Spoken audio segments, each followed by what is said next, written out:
ഒന്നാം നൂറ്റാണ്ടിലേക്ക് നമ്മൾ വന്നെത്തിയിരിക്കുകയാണ്. ശാസ്ത്ര സാങ്കേതിക വിദ്യകളുടെ ശക്തമായ വളർച്ച ഓരോ ദിവസവും നമുക്ക് കാണുവാൻ സാധിക്കുന്നു. വിദ്യാഭ്യാസപരമായി നാം വളർന്നുകൊണ്ടിരിക്കുന്നു. സാമ്പത്തിക മേഖലകൾക്കകത്ത് ഒരു വലിയ കുതിച്ചുചാട്ടം നമുക്ക് നടത്തിക്കൊണ്ടിരിക്കുന്നു.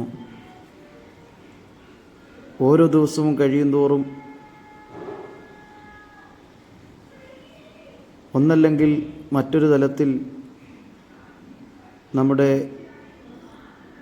കൊച്ചു കേരളം വളർന്നുകൊണ്ടിരിക്കുന്നതായിട്ടാണ് നമുക്ക് കാണുവാൻ സാധിക്കുന്നത്.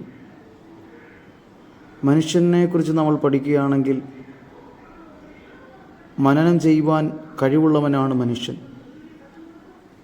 അല്ലെങ്കിൽ മനസ്സിലാക്കുവാനും തിരിച്ചറിയുവാനും കഴിവുള്ളവരാണ് നമ്മുടെ മനുഷ്യരെന്ന് പറയുന്നത്. മനുഷ്യർ ഉന്നത വിദ്യാഭ്യാസത്തിൽ മനുഷ്യർ വളർന്നുകൊണ്ടിരിക്കുന്നു. അവർക്ക് ചെന്നെത്താൻ കഴിയാത്ത ഒരു മേഖലകളുമില്ല. എല്ലാ നിലയിലും മനുഷ്യർ വളർന്നുകൊണ്ടിരിക്കുന്ന ഒരു കാലഘട്ടത്തിലാണ് നമ്മളായിരിക്കുന്നത്. എന്നാൽ ഓരോ മനുഷ്യൻ്റെയും ഹൃദയത്തിൽ ഒരു ശൂന്യത അനുഭവിപ്പാനിടയായിത്തീരുന്നു. ശാസ്ത്രീയപരമായി നാം വളരുമ്പോൾ തന്നെ സാമ്പത്തികമായി മനുഷ്യൻ ഉന്നതിയിൽ എത്തിച്ചേരുമ്പോൾ തന്നെ ഓരോ മനുഷ്യൻ്റെയും ഹൃദയത്തിൽ ഉള്ളിൻ്റെ ഉള്ളിൽ ഒരു ശൂന്യത അനുഭവിക്കുവാനിടയായിത്തീരുന്നു. എന്നെ സ്നേഹിക്കുവാൻ ആരുമില്ല, എന്നെ മനസ്സിലാക്കുവാൻ ആരുമില്ല, എന്നെ കരുതുവാൻ ആരുമില്ല എന്ന് പലപ്പോഴും മനുഷ്യൻ വല്ലാതെ തൻ്റെ ഹൃദയത്തിലേക്ക് ചോദിക്കുന്നൊരു ചോദ്യങ്ങളാണ്. താൻ ഏകാന്തതയിലിരിക്കുമ്പോൾ, ഒറ്റയ്ക്കിരിക്കുമ്പോൾ അവർ ചോദിക്കുന്ന ചില ചോദ്യങ്ങളാണ്. എന്നെ മനസ്സിലാക്കാൻ ആരുമില്ലല്ലോ, എന്നെ സ്നേഹിക്കുവാൻ ആരുമില്ലല്ലോ, എൻ്റെ ഉള്ളിലൊരു ശൂന്യതയുണ്ടല്ലോ എന്ന് പലപ്പോഴും അവർ ചിന്തിക്കുവാനിടയായിത്തീരുന്നു. എന്നാൽ ഇന്ന് ഞാൻ നിങ്ങളോട് പറയുന്നു,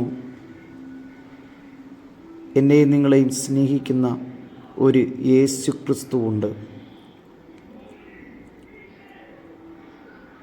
നമുക്ക് ഒരു ദൈവവചനം ചിന്തിക്കാം. യോഹന്നാൻ്റെ സുവിശേഷം 3-ാം അധ്യായം 15-ാം വാക്യത്തിൽ ഇങ്ങനെ വായിക്കുന്നു: തൻ്റെ ഏകജാതനായ പുത്രനിൽ വിശ്വസിക്കുന്ന ഏവനും നശിച്ചു പോകാതെ നിത്യജീവൻ പ്രാപിക്കേണ്ടതിന് അവനെ നൽകുവാൻ തക്കവണ്ണം ലോകത്തെ സ്നേഹിച്ചു. തിരുവചനം മുഴുവനും നമുക്ക് മനസ്സിലാക്കുന്ന ഒരു കാര്യം, അല്ലെങ്കിൽ ബൈബിളിൽ മുഴുവനും കാണുന്ന ഒരു പ്രധാനപ്പെട്ട സന്ദേശമെന്ന് പറയുന്നത് മനുഷ്യവർഗത്തോടുള്ള യേശു ക്രിസ്തുവിൻ്റെ സ്നേഹമാണ്. ഉൽപ്പത്തി പുസ്തകം മുതൽ വെളിപ്പാട് പുസ്തകം വരെ പഠിച്ചു വരുമ്പോൾ ഇതിലെ താക്കോൽ വാക്യമെന്ന് പറയുന്നത് യോഹന്നാൻ്റെ സുവിശേഷം 3:15 തൻ്റെ ഏകജാതനായ പുത്രനിൽ വിശ്വസിക്കുന്ന ഏവനും നശിച്ചു പോകാതെ നിത്യജീവൻ പ്രാപിക്കേണ്ടതിന് അവനെ നൽകുവാൻ തക്കവണ്ണം ലോകത്തെ സ്നേഹിച്ചു. യേശുക്രിസ്തു നമ്മെ ഓരോരുത്തരെയും സ്നേഹിപ്പാനിടയായിത്തീർന്നു. യേശുക്രിസ്തു മനുഷ്യവർഗത്തെ മുഴുവനും സ്നേഹിപ്പാനിടയായിത്തീർന്നു. യേശുക്രിസ്തുവിൻ്റെ കാൽവറി മുതൽ ഗതസമന മുതൽ കാൽവറി വരെ നമുക്ക് കാണുവാൻ കഴിയുന്ന ഒരു കാര്യമെന്ന് പറഞ്ഞാൽ മനുഷ്യവർഗത്തോടുള്ള സ്നേഹത്തെക്കുറിച്ചാണ് അവിടെ പ്രദർശനം ചെയ്തിരിക്കുന്നത്. യേശുക്രിസ്തുവിൻ്റെ സ്നേഹത്തിൻ്റെ പ്രത്യേകത എന്ന് പറയുന്നത് സകലതും നഷ്ടമാക്കി നമ്മെ സ്നേഹിപ്പാനിടയായിത്തീർന്നു. ഫിലിപ്പി ലേഖനം 2:5 ഇങ്ങനെ വായിക്കുന്നു: അവൻ ദൈവരൂപത്തിലിരിക്കെ ദൈവത്തോടുള്ള സമത്വം മുറുകെ പിടിച്ചുകൊള്ളണമെന്ന് വിചാരിക്കാതെ ദാസരൂപമെടുത്ത് വേഷത്തിൽ മനുഷ്യനായി വിളങ്ങി തന്നെത്താൻ താഴ്ത്തി മരണത്തോളം, ക്രൂശിലെ മരണത്തോളം യേശുക്രിസ്തു അനുസരണമുള്ളവനായി എന്ന് നമുക്ക് കാണുവാൻ സാധിക്കുന്നു. അപ്പോൾ യേശുവിൻ്റെ സ്നേഹത്തിൻ്റെ പ്രത്യേകത എന്ന് പറയുന്നത് നഷ്ടമാക്കിയുള്ള സ്നേഹമാണ്. ആ നഷ്ടം ആർക്കു വേണ്ടിയിട്ടായിരുന്നു എന്ന് നമ്മെ ഓരോരുത്തരെയും തകർച്ചയിൽ നിന്ന്, കഷ്ടതയിൽ നിന്ന്, നഷ്ടത്തിൽ നിന്ന് നേട്ടത്തിലേക്ക് കൊണ്ടുവരുവാൻ യേശുക്രിസ്തു നമുക്ക് വേണ്ടി നഷ്ടം സഹിക്കുവാനിടയായി തീർന്നു. അല്ലെങ്കിൽ നഷ്ടമാക്കിയുള്ള യേശുവിൻ്റെ സ്നേഹം.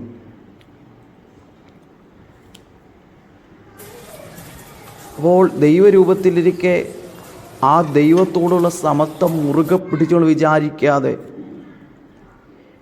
അവൻ മനുഷ്യ സാദൃശ്യത്തിലായി, അല്ലെങ്കിൽ നമ്മെപ്പോലെ ഒരുവനായി യേശുക്രിസ്തു മാറുവാനിടയായി തീർന്നു. നമ്മ ഓരോരുത്തരെയും വീണ്ടെടുക്കാനായി ദൈവപൈതലാക്കി തീർക്കുവാൻ, ദൈവത്തിൻ്റെ മകനാക്കി തീർക്കുവാൻ സമ്പന്നനായിരുന്ന ദൈവം നമുക്ക് വേണ്ടി ദരിദ്രനായി തീരുവാനിടയായി തീർന്നു. ആരും ഒരു പൊസിഷൻ മാറ്റി വെച്ചുകൊണ്ട് താഴേക്ക് ഇറങ്ങാറില്ല. ഒരു പദവി മാറ്റി ആരും താഴേക്ക് ഇറങ്ങാറില്ല. എന്നാൽ യേശുവിൻ്റെ പ്രത്യേകത എന്ന് പറയുന്നത് ദൈവത്തോളം സ്ഥാനത്തിരുന്ന, ദൈവത്തോളം പദവി ഉണ്ടായിരുന്ന യേശുക്രിസ്തു അത് മാറ്റി വെച്ചുകൊണ്ട്, ആ പദവി ഉപേക്ഷിച്ചുകൊണ്ട് യേശുക്രിസ്തു നമുക്ക് വേണ്ടി മനുഷ്യനായി ഈ താണലോകത്തിലേക്ക് ഇറങ്ങി വരുവാനിടയായി തീർന്നു. ആയതിനാൽ സ്തോത്രം, ആ യേശുവിനെ നാം വിശ്വസിക്കണം.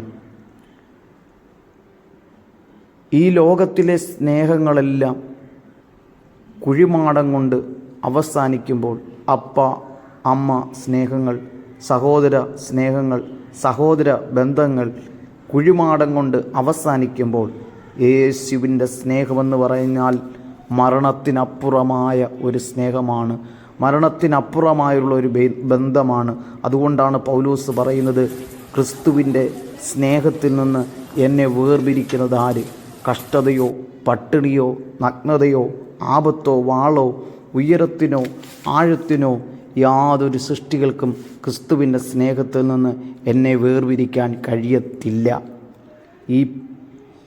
ഈ ശബ്ദം കേൾക്കുമ്പോൾ പലപ്പോഴും നമ്മൾ ചിന്തിക്കും, എന്നെ സ്നേഹിപ്പാൻ ആരുമില്ലല്ലോ, എന്നെ കരുതുവാൻ ആരുമില്ലല്ലോ, എൻ്റെ സ്നേഹിതർ എന്നെ കൈവിട്ടല്ലോ, എൻ്റെ അപ്പൻ എന്നെ കൈവിട്ടല്ലോ, എൻ്റെ ചാർച്ചക്കാരെന്നെ കൈവിട്ടല്ലോ, എന്നെ സ്നേഹിക്കുവാൻ ആരുമില്ലല്ലോ എന്ന് ആരെങ്കിലും ഈ ശബ്ദം കേൾക്കുന്നുവെങ്കിൽ, ഈ സമയത്ത് ഞാൻ പറയുന്നു, നിങ്ങളെ സ്നേഹിക്കുന്ന ഒരു കർത്താവുണ്ട്.